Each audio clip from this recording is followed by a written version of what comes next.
نتباهى بما حققناه في 11 يوما من أهم وأخطر بل أعظم وأمجد أيام تاريخ.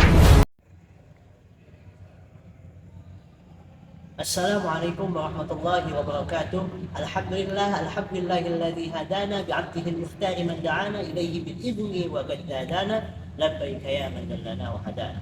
Subhanallah walhamdulillah wa la ilaha illallah wallahu akbar wa la hawla wa la quwwata illa billahil aliyyil azim fi kulli lahzatin abada adada khalqihi wa rida nafsihi wa zinata arshihi wa midada kalimatihi.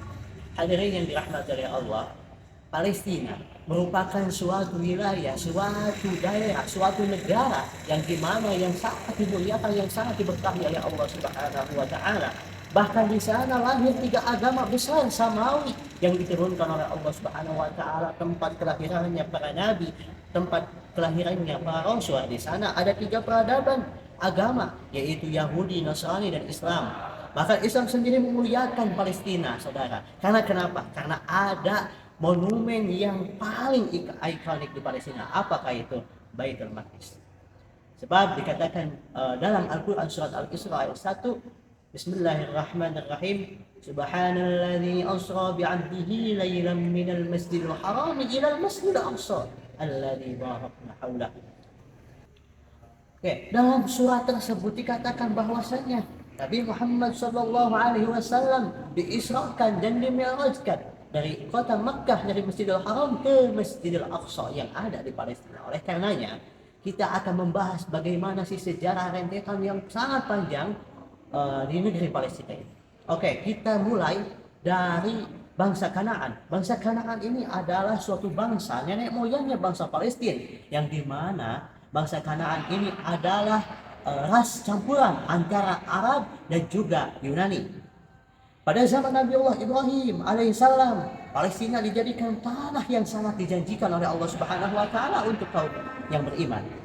Lalu pada zaman Nabi Allah Musa alaihissalam, beliau merupakan bapaknya bangsa Yahudi. Beliau merupakan nabi yang diamanatkan oleh Allah Subhanahu wa Ta'ala, yang diberikan risalah oleh Allah Subhanahu wa Ta'ala berupa kitab Taurat, yang dimana beliau itu dan para kaumnya Bani Israel yang kabur melarikan diri dari kejaran Firaun, melarikan diri ke Palestina. Dan Palestina itu adalah tempat yang sangat aman. Palestina itu adalah tempat yang dijanjikan oleh Tuhan, dijanjikan oleh Allah. Makanya Yahudi, ya, keluarga Yakub alaihissalam meyakini bahwasanya Palestina itu adalah tanah suci bagi mereka, ya, tanah yang dijanjikan oleh Tuhan. Oleh karenanya sangat diperebutkan sekali.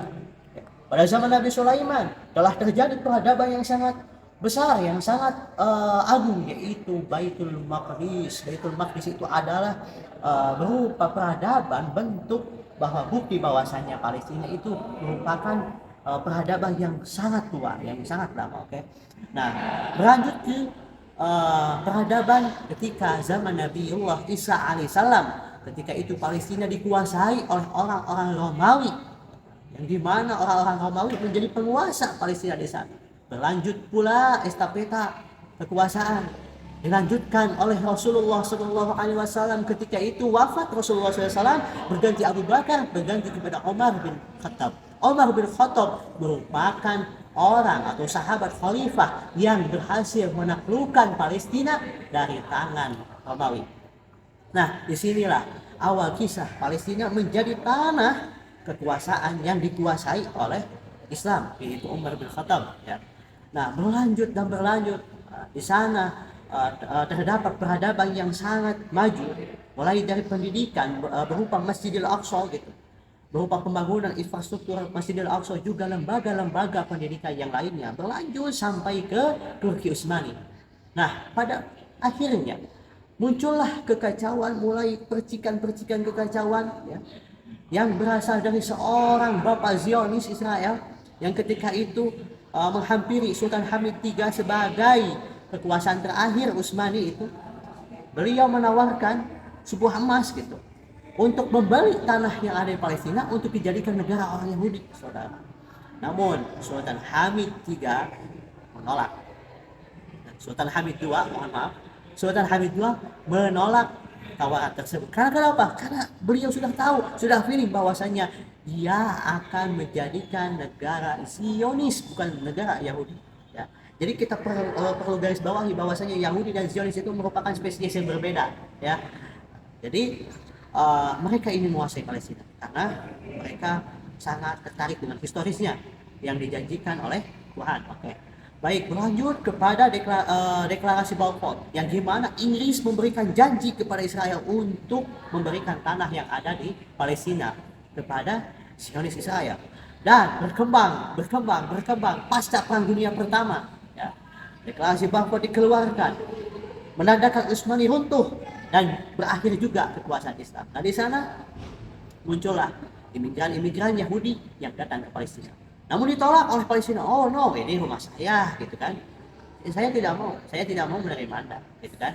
Nah, berlanjut ke tahun 1937-1938. Rentan waktu itu adalah terjadinya Holocaust di Jerman, yang dimana terjadi pembantaian besar-besaran terhadap kaum Yahudi di Jerman ya oleh Hitler. Nah, karena Hitler itu mempunyai anggapan bahwasanya Yahudi itu adalah ras yang paling rendah, oleh karena yang wajib dibunuh, dan juga memiliki traumatis tersendiri ya Hitler terhadap Yahudi. Makanya terjadi genosida yang berupa Holocaust itu di Jerman. Nah, pasca Holocaust tahun 1938, maka makin bertambahlah imigran Yahudi yang datang ke Palestina. Terus pasca Perang Dunia Kedua, PBB tahun 1948 menyetujui mengeluarkan bahwasanya Palestina dibagi menjadi dua wilayah, yaitu wilayah Arab dan wilayah Yahudi dikuasai oleh Israel. Nah, di sanalah mulailah kekacauan. Yang asalnya Palestina adalah tanah yang damai, yang sangat makmur gitu antara Yahudi, Nasrani dan Islam, itu saling berdampingan, damai, toleransi. Saudara, iya, sangat damai sekali. Namun sekarang apa yang terjadi di Palestina? Masya Allah, subhanallah. Banyak sekali kekacauan yang mereka lakukan, orang-orang Zionis yang lakukan, mengacaukan. Bukan hanya menyerang tentang Islam, bukan hanya ini tentang Muslim, bukan, tetapi ini tentang kemanusiaan. Banyak kok korban-korban yang ada di Palestina yang berupa pemeluk orang Yahudi dan juga Nasrani menjadi korban. Jadi oleh karenanya, marilah sebelum saya tutup penjelasan ini, marilah kita berdoa untuk ikhwan-ikhwan kita, para mujahidin yang ada di Palestina. Allahumma ansur ikhwanana muslimin wal mujahidin fi Palestina. Ya Allah, berikanlah pertolongan kepada saudara kami para mujahidin yang ada di Palestina. Oke, demikian penjelasan yang dapat saya sampaikan. Mohon maaf bila banyak kekurangan dan kesalahan. Baik, terima kasih atas perhatiannya. Syukran jazilan ila liqa. Billahi taufiq wal hidayah. Wa billahi wal afu minkum. Syukran. Assalamualaikum warahmatullahi wabarakatuh.